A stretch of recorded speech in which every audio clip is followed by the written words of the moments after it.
দেখো বাবা, আমিও একটা বানিয়েছি। কেমন হয়েছে বলো তো? খুব ভালো হয়েছে, খুব সুন্দর হয়েছে। আর একটু চেষ্টা করলে আরো ভালো হবে। ও, তার মানে পুরোপুরি ভালো হয়নি, তাই না?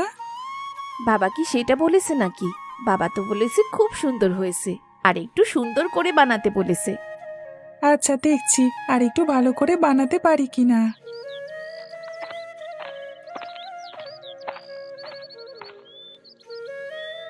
কি গো মা, কোথায় গেছিলে? অনেকক্ষণ ধরেই দেখছি না। ওই তো একটু পাশের বাড়ি গিয়েছিলাম। বিকেলে একটু হাঁটাহাঁটি না করলে ভালো লাগে না। তোমার পান কি ঘরে আছে নাকি ফুরিয়ে গেছে? ফুরিয়ে গেলে আসবার সময় নিয়ে আসবো বাজার থেকে। না না, এখনো তো অনেকগুলো আছে। এবার তো তুই বেশি করিয়ে এনেছিস, আর আমি তো একাই খাই, তোরা তো কেউ খাস না, তাই এখনো শেষ হয়নি। কে বলেছে তুমি একা একা খাও? আমিও তো মাঝে মাঝে সেটা খাই, বলো বাবাকে। হুম, মনে হচ্ছে খুব গৌরবের কথা বলছিস বাবাকে। তুই এত ছোট মানুষ হয়ে কেন পান খাস? আরে বৌমা, ও কি আর অত খায় নাকি? আমি খেলে আমার থেকে একটু চেয়ে চিনতে খায় আর কি। তা বাবা, তুই কি সন্ধ্যায় আসার সময় আবার বাজারে যাবি নাকি? হ্যাঁ মা, যে কটা পাখা বানিয়েছি সবগুলো দেখি বিক্রি করতে পারি কিনা, তারপর কিছু বাজার সদাইও নিয়ে আসবো। বাবা, আজকে আমাকেও সাথে নাও না। আমিও যাব তোমার সাথে। আমি গেলেই দেখবে তোমার সব পাকা বিক্রি হয়ে যাবে। তারপর একটা লাঠিমও কিনে দেবে, আমি খেলবো। আমার সব বন্ধুদের লাঠিম আছে, ওরা সবাই স্কুলে নিয়ে আসে আর আমাকে দেখিয়ে দেখিয়ে খেলে। স্কুলে কেউ কি খেলার জিনিস নিয়ে যায় নাকি? তোদের স্কুলের শিক্ষকরা যখন দেখবে তখন সবার কান মুলে দেবে, দেখবি। মোটেও না। বাবা, আমিও তোদের সাথে হাতে হাতে পাখাগুলো বানিয়ে শেষ করে দিই, তাহলে তুই তাড়াতাড়ি বাজারে যেতে পারবি। মা, আপনি তো আজকাল ভালো দেখছেন না, আপনার কষ্ট হয়ে যাবে। এটা কোনো কষ্ট না বৌমা, সবার সাথে হাতে হাতে কাজ করাই ভালো। আচ্ছা ঠিক আছে, বসুন তাহলে।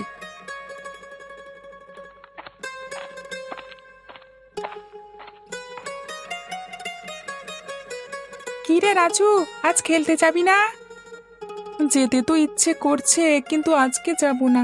আমি বাবার সাথে একটু পরে বাজারে যাব পাখাগুলো বিক্রি করতে। সব পাখা বিক্রি হয়ে গেলে একটা লাল দেখে লাঠিম কিনবো। এখন তো তোরা সবাই আমাকে দেখিয়ে দেখিয়ে খেলিস, তখন আমিও দেখাবো। এভাবে বলছিস কেন রে? আমি কি তোকে আমার লাঠিম দিই না খেলতে? তুই একাই দিস, আর তো কেউ দেয় না। তাছাড়া তুই কি সব সময় দিস নাকি? তোর যখন মন চায় তখন একটু দিয়ে দিস, আবার একটু পরেই চাইতে শুরু করিস। তাই এখন থেকে তোদেরটা আর লাগবে না রে। আমি আজকে লাল টুকটুকে বড় দেখে একটা কিনে আনবো, দেখিস। আমাকেও একটু দিস রাজু।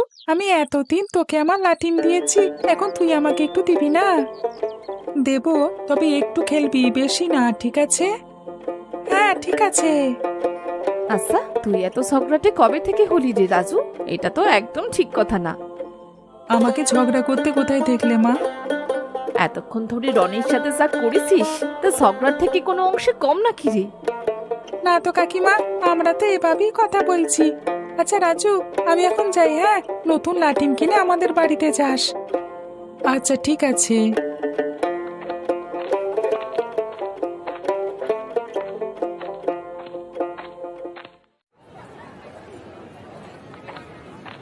ভাইরা, বোনেরা, দিদিরা, দাদারা, ছোট বড় সবাই আসেন আসেন, অসীম দাদা তালপাতার পাখার জাদু দেখে যান। এই পাখার বাতাসে মন প্রাণ একদম শীতল হয়ে যাবে, গরম মেজাজ এক নিমেষেই ঠান্ডা করে দেবে আমার জাদুর তালপাতার এই পাখা। আজই কিনে নিন অসীম দাদার তালপাতার পাখা, কিনে নিন, কিনে নিন। বাবা, অনেকক্ষণ ধরে তো বসে আছি, কেউ তো আমাদের কাছে আসছে না। এত অস্থির হলে কি হবে? চুপ করে বসে থাক। আগে তো কখনো তুই বাজারে আসিসনি, তাই জানিস না।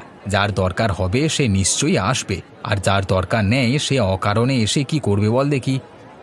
কেউই তো আসছে না, তাহলে কি কারোর দরকার নেই নাকি? আমি লাঠিম কিনবো কখন?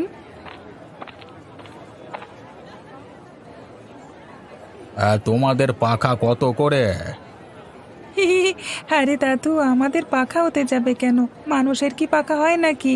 আমাদের বাড়িতে অনেক তাল গাছ আছে, এগুলো তো তাল গাছেরই পাখা। তুমি কটা নেবে দাদু? দাম কত করে? একটা পাখার দাম 50 টাকা করে। কি বলছো, কি পাগল হয়ে গেছো নাকি? আর পাখার দাম আবার 50 টাকা করে হলো কবে থেকে? আবার 20 টাকা করে দেবো? অনেক কষ্ট করে তাল গাছ বেয়ে ওপরে উঠে তাল পাতা পারতে হয়, তারপর সবাই মিলে সময় নিয়ে পাখা বানাতে হয়।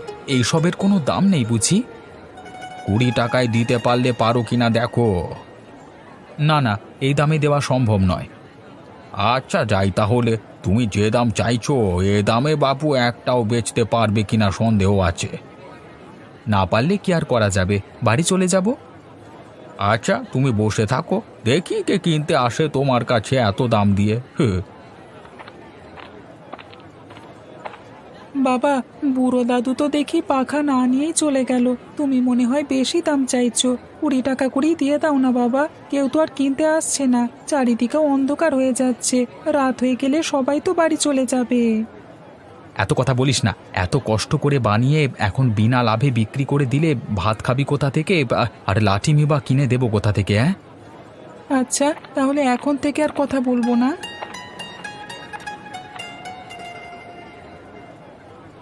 এই তোমার পাখা কত করে বিক্রি করছো? বাবা, সবাই শুধু বলে তোমার পাখা, তারা বোঝে না কেন এগুলো তোমার পাখা না, তাল গাছের পাতার পাখা। বিক্রি তো করছি 50 টাকা করে।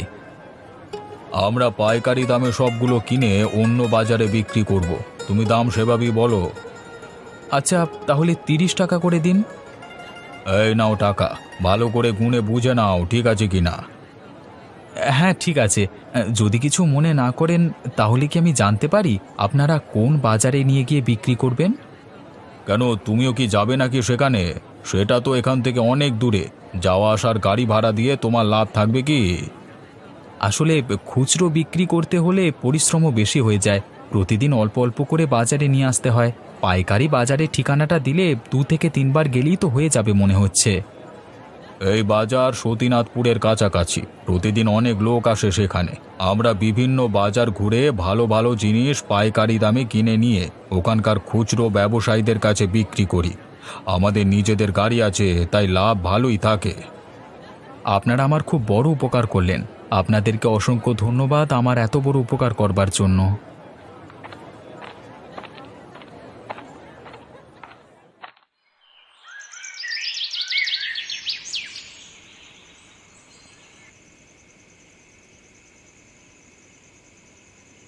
লাল লাটিম কিনে বেজায় খুশি, খুশিতে যেন বাকবাকুম হয়ে আসিস।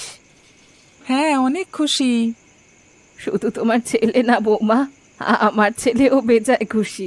কি হয়েছে রে বাবা, কোনো খুশির খবর আছে নাকি? রাজু বলেছিল না মা, আজ রাজুকে বাজারে নিয়ে গেলে সব পাখা বিক্রি হয়ে যাবে। কথাটা একদম সত্যি হয়েছে। শুধু কি তাই, আজকে থেকে বড় এক পাইকারি বাজারের সন্ধান পেয়েছি। এখন থেকে রোজ রোজ অল্প করে বানিয়ে এই বাজারে বিক্রি করতে হবে না। তাই নাকি রে দাদু ভাই, তাহলে তো তোর ভাগ্য খুলে দিয়েছে। ঠিক বলেছ মা, ওই বড় বাজারে নাকি অনেক মানুষ আসে, ওখানে সবকিছুরই অনেক চাহিদা। আমি এখন থেকে ভাবছি সাথে আরো 2টো ছেলে নেব কাজে, একেবারে অনেকগুলো পাখা বানিয়ে মাসে 2-3 বার শুধু বিক্রি করতে যাব। যাক, এতদিনে আমার দাদু ভাইয়ের ওসিলায় তাহলে আমাদের উন্নতি হচ্ছে। তোকে একটা কথা বলাই তো হলো না দেখছি। আমার এক মামা শ্বশুর আছেন শ্যামনগর গ্রামের, তোর বাবার বড় মামা। ওনার কথা কি ভোলা যাবে কখনো? এই একমাত্র ব্যক্তি যিনি বাবার সকল সুখে দুঃখে পাশে থাকতেন ছায়ার মতো। ওনার কি কিছু হয়েছে নাকি? অনেকদিন তো কোনো খোঁজ নিতে পারছি না। এই জন্যেই বলছিলাম ওনাকে আমাদের বাড়ি একবার নেমন্তন্ন করলে কেমন হয়? খুব ভালো একটা কথা বললে মা, আমি পরশু সকালে গিয়েই ওনাকে সাথে করে নিয়ে আসব। এটাই ভালো হবে।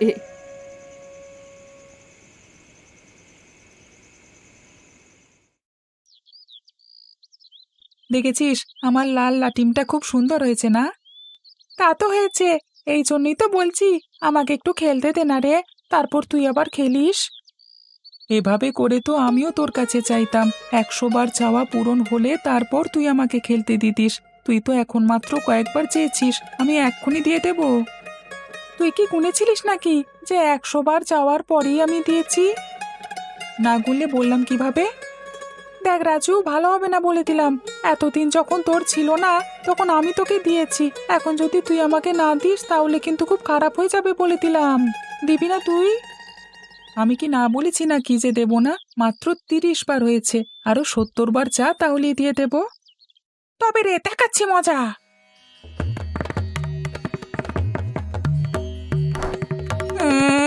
এ কে আছো? আমার লাটিম চুরি হয়ে গেছে, তোমরা সবাই এসে দেখো। আমার লাঠিম নিয়ে যাচ্ছে, চোরকে তোমরা সবাই ধরো ধরো, আচ্ছা করে দাও।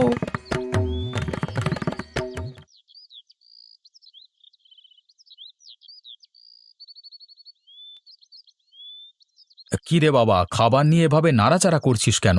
আজকে রান্না তো খুব ভালো হয়েছে, খেয়ে নে। ওর এখন গলা দিয়ে খাবার নামবে না। কেন রে, ওর আবার কি হয়েছে? ওর সাথে লাটিমটা নাকি কে নিয়ে গেছে। কে নিয়ে গেছে? কে আবার? রনি? ওরা দুটো সারা দিন একটার পেছনে একটা লেগে থাকে। আমি ওর পেছনে লাগতে যাব কেন? ওই তো আমার পেছনে লেগে থাকে, এই জন্যই তো আমার লাটিমটা নিয়ে চলে গেল। আচ্ছা আচ্ছা, হয়েছে, এখন খা। এমন অনেক লাটিম আমি কিনে দেব, বিকেলে আমাকে তোদের বাজারে নিয়ে যাস, এখন খা। আপনাকে হাঁসের ডিমের তরকারিটা দেই, আপনি তো খুব পছন্দ করতেন হাঁসের ডিম।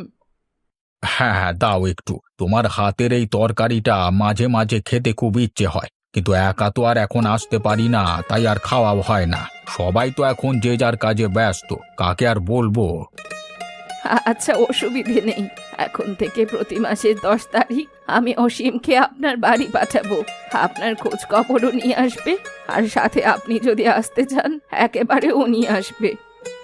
এটা তো খুব ভালো কথা বলেছো মা, এখন থেকে এটাই করব আমি।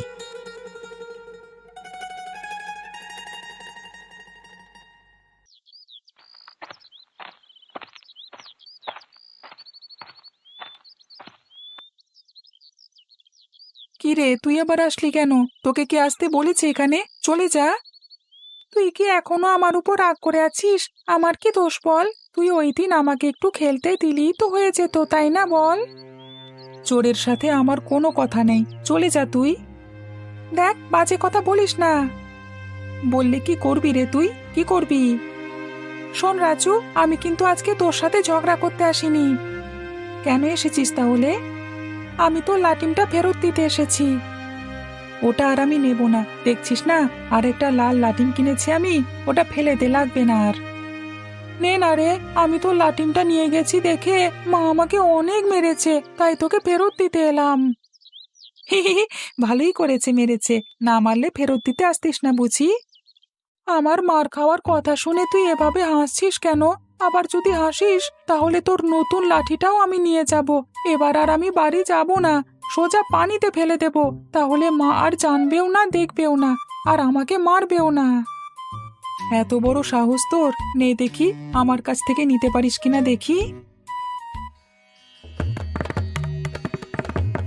কে কোথায় আছো? আমার লাটিম ডাকাতি করে নিয়ে যাচ্ছে, তোমরা সবাই এসে দেখো। আমার লাটিমটা নিয়ে যাচ্ছে, ডাকাতকে তোমরা সবাই ধরো, আমার লাটিমটা উদ্ধার করে দাও এই বর্বর ডাকাতের হাত থেকে। ভালো করে রশি দিয়ে বেঁধেছিস তো, নাকি মাঝ রাস্তায় আবার খুলে পড়ে যাবে? দেখিস বাবু, অনেক দূরে রাস্তা, পথের মধ্যে খুলে গেলে আমি মহা বিপদে পড়ে যাব। আরে খুলবে না, আপনি এত ভাবছেন কেন? আমরা দুজন মিলে খুব পাকাপোক্তভাবে বেঁধে দিয়েছি, এটা আর খুলবে না।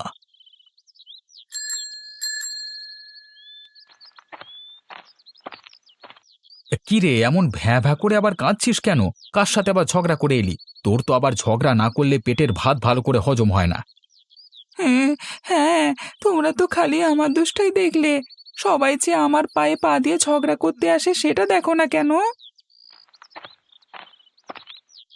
খেলতে গেলি তো লাটিম নিয়ে, এখন আবার কই গেল তোর লাটিম? একটা ডাকাত যে আছে, আমার সবকিছু লুট করে নিয়ে যায়। আচ্ছা, তোর বাপ কি তোকে ভাত খাওয়ায় না, নাকি ওই ডাকাতের বাবাই শুধু তাকে ভাত খাওয়ায়? তোর কাছ থেকে সব সময় কিভাবে নিয়ে যায়, আর তুই ভ্যাঁ ভ্যাঁ করতে করতে আমার কাছে আসিস? আচ্ছা, আর কাঁদবো না, এক্ষুনি ওর কাছ থেকে আমি লাঠিমটা উদ্ধার করে আনবো। আর যদি দিতে না চায় তাহলে ওর নাক বরাবর জোরসে একটা ঘুষি মেরে তারপর নিয়ে আসবো। ছেলে আমার দেখছি পুরাই নায়ক হয়ে গেছে আজকে। যেতে দাও, দেখি কি করে, লাঠিম নিয়ে আসে নাকি আবারও ভ্যাঁ ভ্যাঁ করতে করতে আসে।